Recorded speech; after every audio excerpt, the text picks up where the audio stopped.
Hello guys, welcome to W Squared, the World's Whale Project. The world is a self-sustained organism which has survived countless civilizations, an experimental ground for superior intelligences who might have had created us. We do not know for certain, but what we do know for sure is that our turn of one of those civilizations is doomed to failure. The causes, motives, or reasons to that is what I invite you to explore in these lines. It will take volumes for me to go through all those issues, so I decided to introduce to you these thoughts in order for you to finish them on a duty that calls us to be partakers of our realities, not just an indifferent observant, victims or products of history in the events which we are a part of currently. Facts are not fake or propaganda.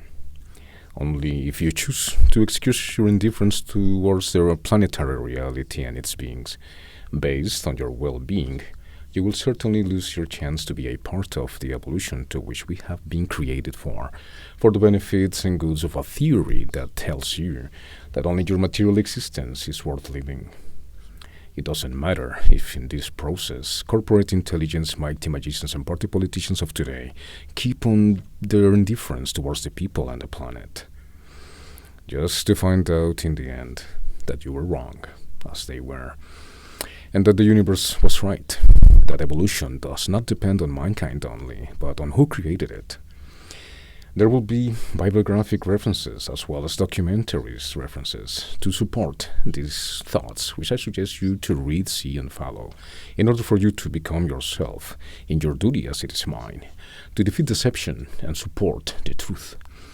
The most powerful fact, idea, and proof that our future is beyond ourselves, but also in our hands, because it comes from within us to begin with, and is looking forward to get back to the ones who gave it to us, which has nothing to do with the demagogic self-help discourses of politicians and their owners, to prove once more the failure of all systems, including democracy.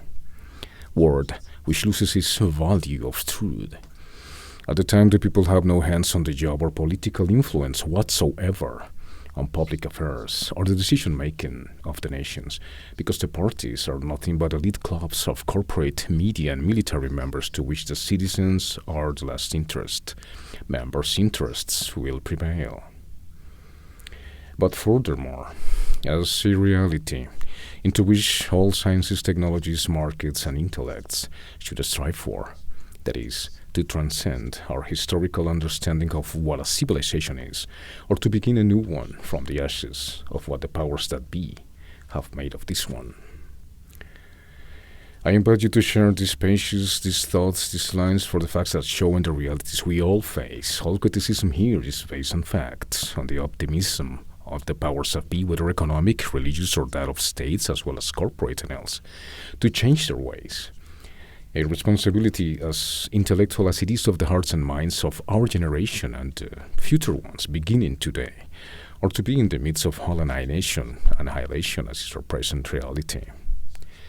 I sincerely thank all names, documentaries, books and references cited here to support these thoughts and invite you to carry on this often ungrateful but impossible to disregard commitment for the truth.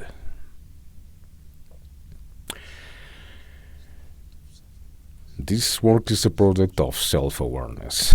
As such, all minds are welcome to follow the path to eternity, which is looking for us to enjoy the fruits of its harvest, that sadly only few, I hope you, will be able to reach. I suggest you to read Revelations 22. In that case, the World Whale Project is dedicated for us, for the country, for the world. Welcome. This is W Squared. I let myself go in divine rage. I have stolen the golden vessels of the Egyptians to make a proper home for my God. If you're angry with me, I so bear it. It does not matter if my book and these thoughts find readers in 100 years or in 1,000 years. Has not God himself awaited 6,000 years for a human mind to gaze upon his work with understanding? That's Johannes Kepler.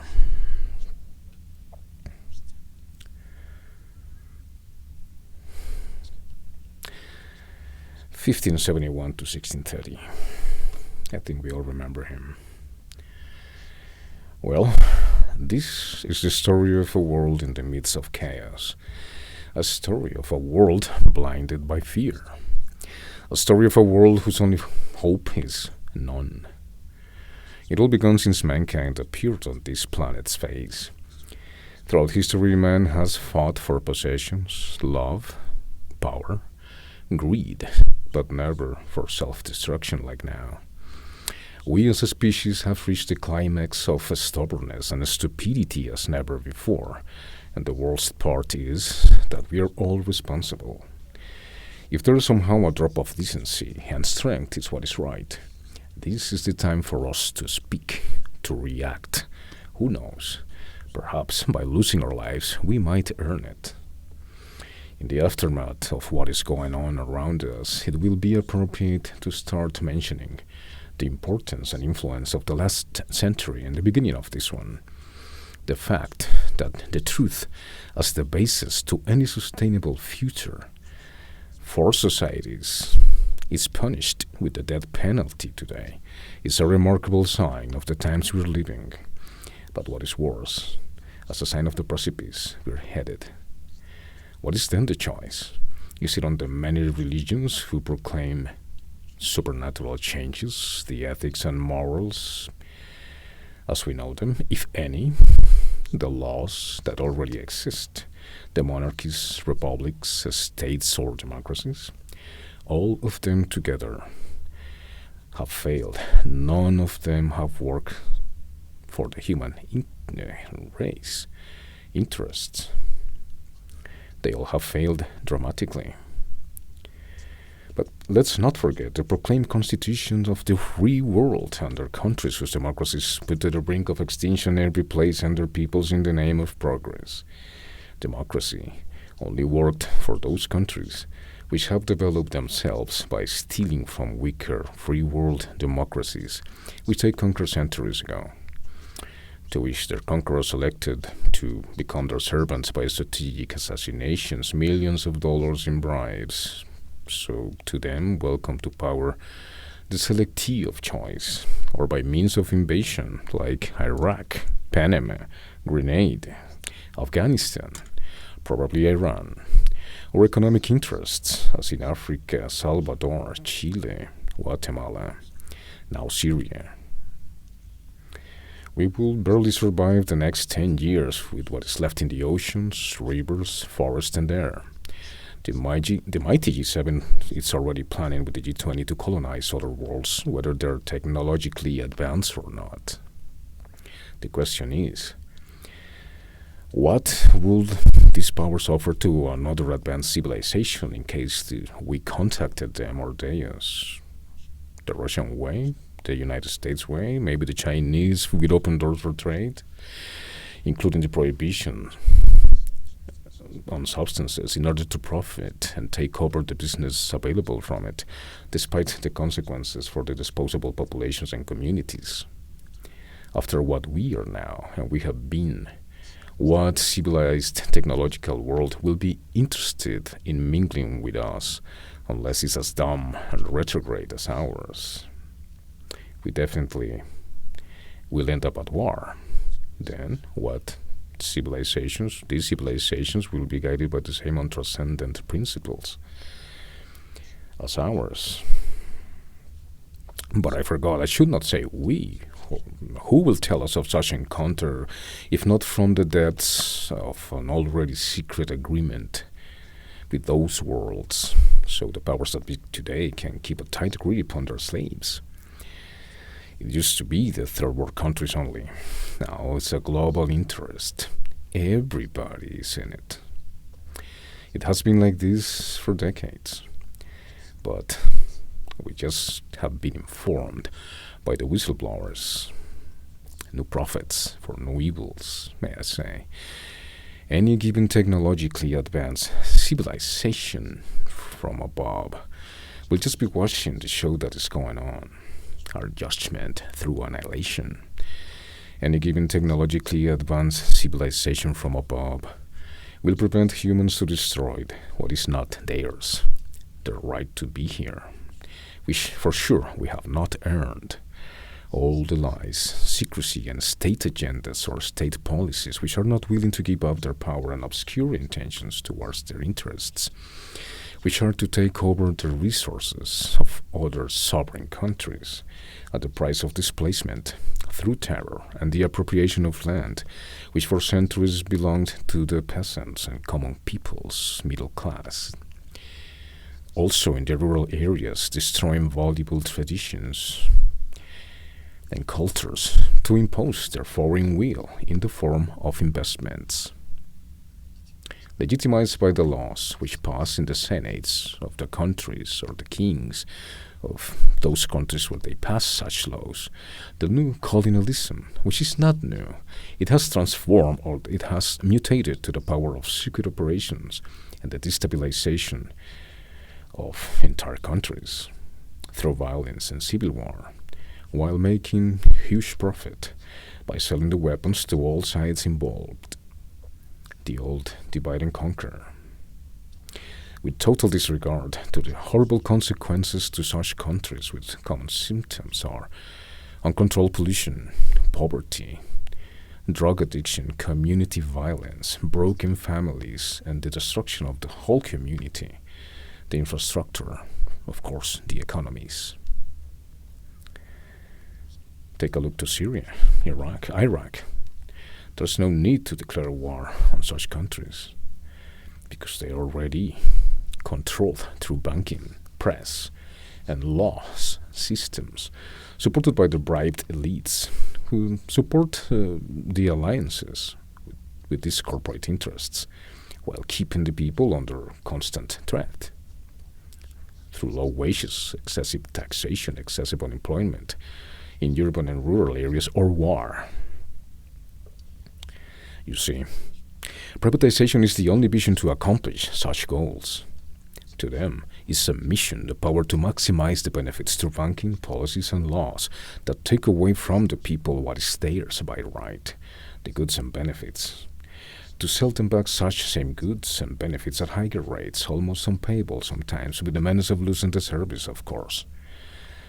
The property, belong to the banks, which are controlled by the International Monetary Fund and the World Bank, which both dictate almost all banking and trade policies around the world. These corporate citizens and the states, republics, or democracies controlled by them made these countries dependent on the power of such corporations and corporate policies, creating devastating economies and do more harm than good for the communities unknowingly involved in such agreements, where some local entrepreneurs and foreign enterprises will benefit, while the millions of common Joes which integrate the social fabric are left behind. Let's not forget that the social fabric stopped existing since such corporate intelligence entrepreneurs and foreign influence citizens decided to get smart by destroying the fabric, the social fabric. Take a look to Iran. Iran is doing better than Syria and Iraq. But take a look to Latin America, from Mexico to La Patagonia, the Middle East, Africa, Asia, now of course their own, the European and the American people. And we still call these methods and practices a civilization. We should remember, waiting for Superman documentary here, the Federal Reserve, a world so unique, so beautiful, and yet under the leadership of abuse and war, poverty, ignorance, and uncertainty, so polluted that it will take 1,000 years to rehabilitate its ecosystems, its peoples, its policies in all grounds. Healthcare, government, institution, institutions, national and international practices when it comes to policies and foreign policies, which they found to justify the effort after a corporate and autocratic form of interest are taking over instead of social interests. Yes, sounds grim. But wars are good according to the media. They promote the free world values that other people want and or they so desperately need according to the media. Is that right? Is this what Syria, Egypt, Yemen, Iran, Iraq, Mali, Afghanistan and many others need? The replacement of the millenary culture for the free world values? I don't think so. They don't think so. No doubt, their systems have proven obsolete against human rights, inadequate to a civilized update. But the problem is that democracy has not been the solution to a human problematic either, because it covers other forms of corruption, abuse, intolerance to criticism, and many factors which will be discussed throughout these thoughts and programs. But after what is happening in Syria, South Sudan, Arab countries, the religious wars that look for political ends, which seems to never end, the civilian outrage for these nonsense realities to stop are well spread in the media. We all want a democracy, they all want a democracy, but democracy itself needs to be updated. Other forms of political associations are performing very well, as was the Christian Social Party in Germany. Some others have tried experimental associations, political associations as BRICS. Democracy has recently given bad examples of itself. Iraq's intervention by the Americans has left indelible scars to democracy. Iraq, one of the world's great crude producers, well-known cradle of the civilization as we understand it, has developed new forms of terrorism and violence. And if you pull the chain, you will find out, following the money, that the economic interest that created those wars, such wars, began in the United States and allies after the Ottoman Empire fell and the division of the Arab countries began. These are issues that we have to keep in mind. These are issues that declare war on the social fabric around the world, austerity, the industrialized world. It's not working. The corruption of the banking systems, $180 billion a year in Europe, Latin America. There's hundreds and hundreds, 400 mining projects that are already developing in South America, which of course Canada have big interest there. If we keep behaving like this, the world has no way out, especially after the protocols and the meetings in Paris, where people as Naomi Klein and her books, she's an investigative reporter.